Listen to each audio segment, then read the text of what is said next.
wants to make it happen quickly. There's the arms. It is all over. Just like that. Oh, my God. Wow, indeed. Well, after an explosive UFC 184, it's on to 185 and another tantalising prospect awaits. Welcome to Unibet's Inside the Octagon. I'm John Gooden, along with Dan the Outlaw Hardy, and we're here to preview the lightweight title fight between the highly regarded Anthony Pettis and the #1 contender, Rafael dos Anjos. UFC lightweight champion, Anthony Showtime Pettis will face his next challenge, who aims to be a showstopper. On March 14, Rafael dos Anjos. welcome Can you believe it? to the show. Lightweight champion Anthony Pettis takes on #1 contender Rafael dos Anjos for the UFC title. Two explosive fighters topping the bill at 185, but it's a fully loaded card in Dallas, including, Dan, another title up for grabs with the co-main women's strawweight fight. Really excited to see that. It'll be the first title defence of this weight class. Also, we've got Roy Nelson taking on Alistair Overeem and Johnny Hendricks taking on Matt Brown. That's a huge fight for the welterweight division. Really excited for that one. Well, indeed it will be. So let's get straight in to the main event, Dan, and on to the champion, Anthony Pettis. You can make a short movie of his finishes. Some beautifully crafted pieces of martial arts, and really he takes all the risks in his fights. It does. It's beautiful. I've just got to watch the Henderson fight again. This is It needs a moment, yeah, it doesn't does. it? Let's just not say anything. Let's just watch this. Look at that. The most highlighted real kick in UFC WEC history. The creativity of Anthony Pettis stands out above anybody else in the division. He can hit you with shots, with kicks from all different kinds of angles, and you can see this straight from a takedown, up against the fence, throws a spinning back kick. Not scared of taking chances against the guy. To do that, no, he didn't, especially not against Melendez, and a lazy front kick to the face as well. This was really nice. Caught him with a left, right, and rocked him. Started to defend the takedown, then saw the guillotine and jumped on it. And this is that opportunistic fighting that I like about Pettis. He goes in there with a game plan, I'm sure, but as soon as he sees an opportunity to win the fight, he'll jump on it and take that risk. And that is what makes him one of the most exciting champions the UFC has ever had. Who knows? I mean, this jumping off the fence thing might catch on. In 10 years, we might see half of the guys in the UFC flying off the fence and stuff. It opens up a whole new dynamic to the sport. It's crazy to think about his decision-making processes, but it obviously works. So it's Twitter time, and thank you very much for all of you who have come in with your questions and what you have posed this time. First up from Adam Yates. How can Dos Anjos surpass the obvious speed advantage of the champ? Well, that's assuming there is a speed advantage. I don't want to count Dos Anjos out because he is a very, very quick lightweight. And I think that Pettis seems a lot quicker because his unpredictability makes his opponents freeze a lot of the time. The thing with Dos Anjos is that he has good movement, he has good feints, good footwork. And against Nate Diaz, you can see it. Slight reach disadvantage, really unsure of how to deal with Nate Diaz in the offset of this fight. And use this movement and this footwork, level changing and faking, just to keep Diaz guessing, keep him a little bit hesitant and a little bit cautious as to what Dos Anjos is going to do. And with a guy like Pettis, who does like to fly off the fence and do all kinds of crazy things, if he's got a guy that's constantly in motion in front of him, he can't really settle into anything. So for me, nullifying the speed of Pettis, if there is an advantage, would be just to be moving, be agile, and be active and not settle in one spot. Dos Anjos, we're going to call him RDA. It's easier for me, thank you. He has come over to the UFC and we've really seen him develop. He was a Brazilian Jiu-Jitsu champion, and for his last 8 or 9 victories in the UFC, he's been with Master Cordero in the United States, and we've really seen how his striking game has improved, both technically and in terms of output. Definitely. He's starting to really settle into his striking, and we've seen this throughout his UFC career. There's been a development here that when he sees something's working, he starts to focus on that. In the Nate Diaz fight, we saw him chopping away at that front leg. Again, if he can start using this against Pettis, that's going to be key to taking away some of his movements. Thiago Alves, isn't it? It's beautiful, really, yeah. And the Diaz brothers are so tough. I just want to touch on this for a second, because this is the effectiveness of breaking down someone's base. This constant onslaught of low kicks to this leg of Diaz, causes him to stagger and to not be able to put weight on that leg. You can see it kind of dragging behind him. You can see him staggering and stumbling on it because he can't put weight on that leg, which means he can't commit to those punches and cover that distance. Against Henderson, it was the unpredictability, the pressure forward against the fence. Beautiful technique this was. Circled off, saw the opportunity, a nice tight right hook, put Henderson down. He seems to be a lot more comfortable with his striking now, and now he's settled into the UFC, he's got a few wins, he's put a great win streak together, beating some really tough guys, and I think he's now starting to believe in his own ability, and that is going to be key again against someone as confident as Pettis. And about Pettis then, one of his staples are his quintessential kicks. To the legs, to the body, to the head, whether he's in southpaw or orthodox. They're showstoppers. They are. Something else I've noticed as well, before we go into the VT, I just want to mention, one thing that's interesting is when he's going to focus on body kicks, when he's going to focus on that power kick off his back leg, he will mirror the stance of his opponent. So Dos Anjos is a southpaw, so expect him to stand orthodox so he can keep thundering that in. Okay. Interestingly about Dos Anjos, he's very good at his switch kick off the front leg and that back leg low kick. So it's going to be interesting to see how the kicks play off against each other.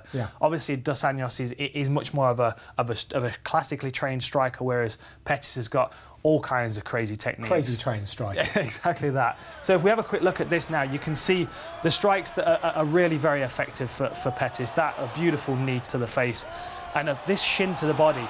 He's one of the only people that has taken a high-level Taekwondo black belt and managed to transfer it into MMA and have it effective. And against people like Cerrone. Exactly. And Hendo as well. I mean, look at this. And this is what I'm talking about. Don't stand in front of him. This hesitation is what got him kicked in the midsection here.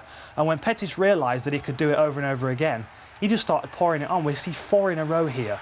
Now, that's unheard of. You don't do things 3 times in a row. That's the general rule for striking. Exactly.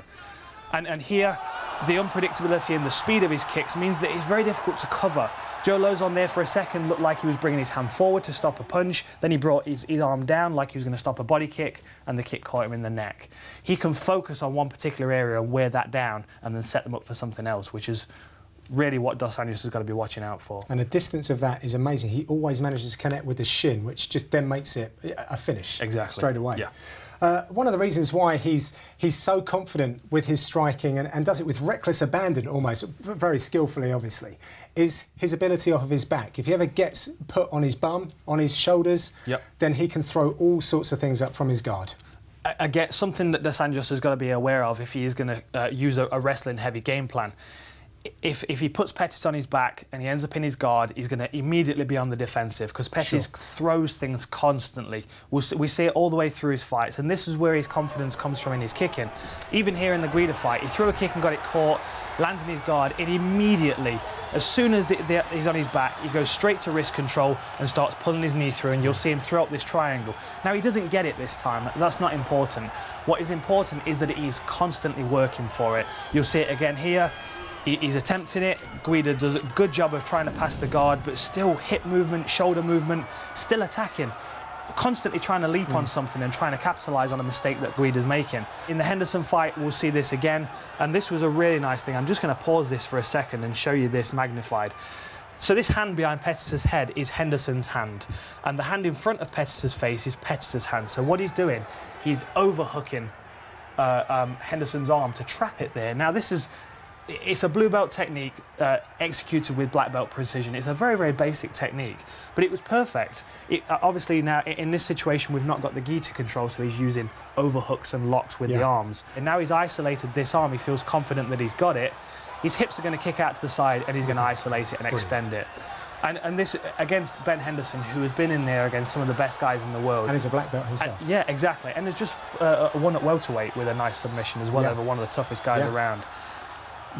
It's a very, very simple submission, very straightforward, but the precision that he executed it was perfect, and he got the win and the belt. Yeah. Beautiful. Absolutely. Well, another Twitter question for us, and this is from The Shotty, thanks to him, or her. Everyone thinks that Pettis lost round 1 to Gilbert Melendez. If RDA puts the same pressure to Pettis like Gil did, do you think he'll win? Now, it's gone on the record that RDA said that it was a one-dimensional assault from Melendez and he's got many more tools than that. But what's your answer to this one? Well, the pressure thing is an important aspect of that game plan for Dos Anjos. I think that if he's going to stand around, if he's going to take a minute, he needs to be moving, he needs to be agile, so he's not in front of Pettis. If he is going to attack, if he's going to push forward, he's got to be aware of the dangers moving into that range with Pettis. He is such a dangerous striker, even off the back foot. So if Dos Anjos is going to pressure him forward, he's got to set it up with strikes. He's got to back him up with some kind of offensive, and when he does shoot and level change, he's got to focus on passing the guard. It's the most important thing, because if he lands in guard, again, he's being defensive. If he can pass even to half guard, he can put himself in a position where he can strike and not worry too much about the offensive of Pettis off his back. This again here slides the knee through on Jason High, passes straight to the side, and this was after he'd worn on Jason High a little bit. Backed him up to the fence, landed some good shots, even ones that didn't necessarily connect very cleanly, and takes the opportunity to level change, stuffs the leg straight away and passes to half guard. He doesn't want to be sitting around in Pettis' guard. He needs to be getting past this. Even when Jason High was rocked, he even had the mindset to pass that and trap an arm as well. It's just an unnecessary risk. He's got great takedowns, he's very active with his wrestling, so if he does initiate a takedown and a ground exchange, he just needs to be getting past Pettis' guard as soon as he can to stay out of that danger zone. It's like a modification of position before submission. He's just got to pass straight away, and we've seen that. Very intelligent guard play. Right, well, let's take a look at the fight metrics and see if they galvanise a lot of the points that you've been talking about, Dan, the champion and obviously the challenger. What's your evaluation of what we see there? Well, I think it just supports what we've been saying. Obviously, submission attempts from the bottom, second highest in UFC and WEC history, so that obviously puts him right at the top of the food chain with offensive from his guard. This is interesting. Obviously, the fourth most takedowns is important, but his awareness of the submissions. He likes to chase arm locks as well. He likes to chase various types of arm submissions. Yeah. And just his awareness of those is going to put him in good stead against Pettis. Now, Dos Anjos has been training in jiu-jitsu since he was 9, so there's not going to be anything that's a huge surprise to him. He just needs to be sharp and aware on the night. I take it you're going to be up live tweeting for this event? Can't wait. Yeah, it's going to be awesome. Thanks, Dan. So, can Anthony Pettis successfully defend the title he won way back in August 2013? Or will Rafael dos Anjos upset the odds in Dallas? A potentially busy and lucrative year for Pettis awaits, but will his plans be scotched by the dangerous Rafael dos Anjos? You can head over to unibet.com for a comprehensive package of pre-fight and live odds. Who's your pick to win? How do you see the fight finishing? As always, there are odds to be found on every round, and it's all brought to you by Unibet. Watch and bet live with Unibet, the official betting partner of the UFC. So Dan, hell of a headliner, but we've got some really significantly ranked fighters on the main card and undercard. It's one you don't really want to miss. No, I'm excited for it. Obviously, the main events can be really exciting, but the co-main event, we have the first defence of the Women's Strawweight Championship. It's a very exciting fight and a very old-school UFC fight. We have Carla Esparza, who is a great wrestler, won the belt at the end of Ultimate Fighter Season 20 with this win over Rose Namajunas here. This is her bread and butter. She wants to take you down, she wants to take you back, and she wants to work these submissions. She's got a great rear naked choke. But she's taking on someone who is much more of a traditional striker in Joanna, and I'm going to get her name wrong here, Jędrzejczyk. Jędrzejczyk. We'll get it, John. We'll hope. Anyway, so she's had two opponents really that have been tailor-made to prepare her for Carla Esparza in her first two fights. She's shown good takedown defence. She showed very disciplined striking. I'm excited for that one.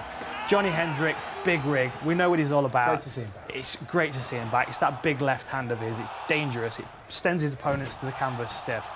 He's tasted that UFC gold now, so he's going to want to get back there as soon as possible. And standing in his way, we have the immortal Matt Brown, who is a grinder. He likes to put the pressure on and wear on his opponents. He can take a beating and still keep coming. And that's what he's going to need to do against Hendricks.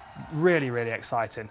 Roy Nelson, again, we all know what he's going to do. He's going to try and circle his opponent towards that thunderous right hand that he's got, that he's going to pitch over the top. Great black belt as well under Renzo Gracie, it's worth noting, which could be useful against Alistair Overeem, who is a dangerous, dangerous striker. Coming off a win over Stefan Struve knockout, he also showed great striking, really diverse striking skill set against Frank Mir. He's going to want to look to put a win streak together, starting with Roy Nelson.